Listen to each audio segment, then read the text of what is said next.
Bonjour, ravi de vous retrouver pour l'analyse technique hebdomadaire des CFD sur l'or et sur l'argent. Alors comme d'habitude, je vous signale qu'il ne s'agit que d'une analyse technique qui ne tient pas compte des fondamentaux.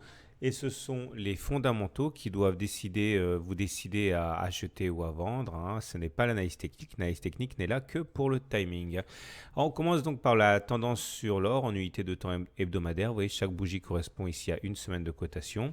On va utiliser trois outils de détermination de la tendance. Le premier, c'est les pics et les creux. Et à cet égard, la tendance est haussière puisque les pics sont toujours montants et les creux sont montants aussi. Et tant qu'il en sera ainsi, la tendance de fond sera haussière. Sur un deuxième indicateur, celui qui relève de la moyenne mobile à 20 semaines, là on est neutre, puisque comme vous pouvez le constater, on est en dessous d'une moyenne mobile à 20 semaines qui continue de monter. On serait en tendance baissière si on était en dessous d'une M20 qui descend. On serait en tendance haussière si on était au-dessus d'une M20 qui monte. Pour l'instant, on est en dessous d'une M20 qui monte, donc on est en tendance neutre au regard de cet indicateur. Et au regard de l'Ishimoku, on est également en tendance haussière de fond, puisque vous voyez, on est au-dessus du nuage, les cours sont là, le nuage est là. Et malheureusement, la lagging span n'est pas au-dessus des cours, elle est dans les cours. Donc ça veut dire qu'on est en tendance haussière, mais non confirmée par la lagging span. Donc pour faire simple, au regard des pics et des creux, on est haussier. Et au regard des deux autres systèmes, on n'a pas de feu vert pour passer à l'achat. Alors le prochain support important, il est à noter, il est là, il est à 1238, puisque comme vous pouvez le voir, chaque fois une des courbes de l'Ishimoku fait un plat, comme ça correspond également à un support, donc un retour sur les 1238 n'aurait absolument rien d'inquiétant puisque c'est une zone de support. Les indicateurs techniques militent également dans le sens d'une baisse, puisque vous voyez le MACD ici est en dessous de son signal.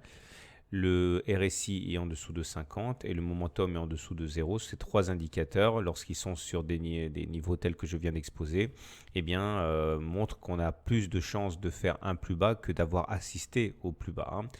Mais comme pour nous avertir que la tendance de fond reste globalement assez positive, on a une triple divergence haussière cachée. Vous voyez, regardez, les indicateurs techniques ont fait des plus bas ici, ou encore là, mais pas les cours.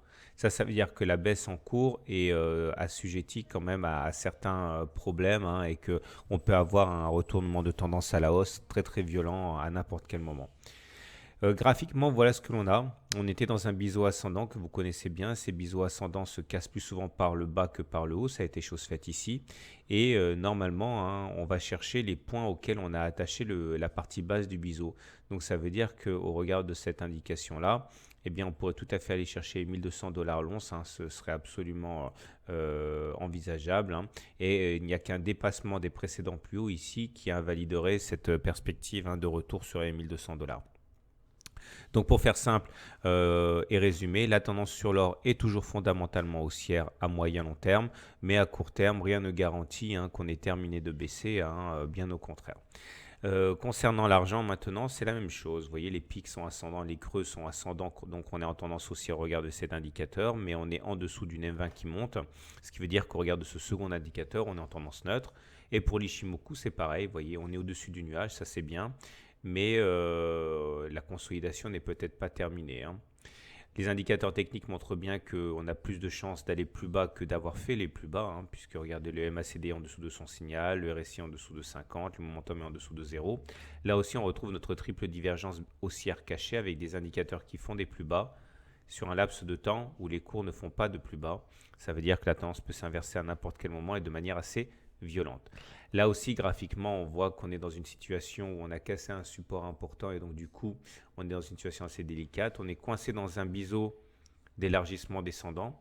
Ça, ce genre de figure, à court terme, c'est pas bon. Il faut savoir qu'on a plus de chances de casser par le haut que par le bas. Donc, le plus important, c'est la vague de Wolf qui se dessine. Vous voyez, vous avez 1, 2, 3, 4, 5 et normalement, on a un effet d'aimant pour aller chercher le niveau du point 4 ici à 16 $ l'once et pourquoi pas aller chercher un contact avec la ligne 1,46. Donc pour résumer, pour l'argent comme pour l'or, la tendance de fond elle est plutôt haussière, haussière à neutre on va dire, mais plutôt haussière, mais à court terme on ne peut pas pour l'instant être rassuré par rapport au fait qu'on ait fait les plus bas. Loin de là. Voilà. Je vous rappelle qu'il ne s'agit que d'une analyse technique et que ce sont les fondamentaux qui doivent vous inviter plutôt à acheter ou plutôt à vendre. Voilà, à très bientôt pour une autre analyse technique.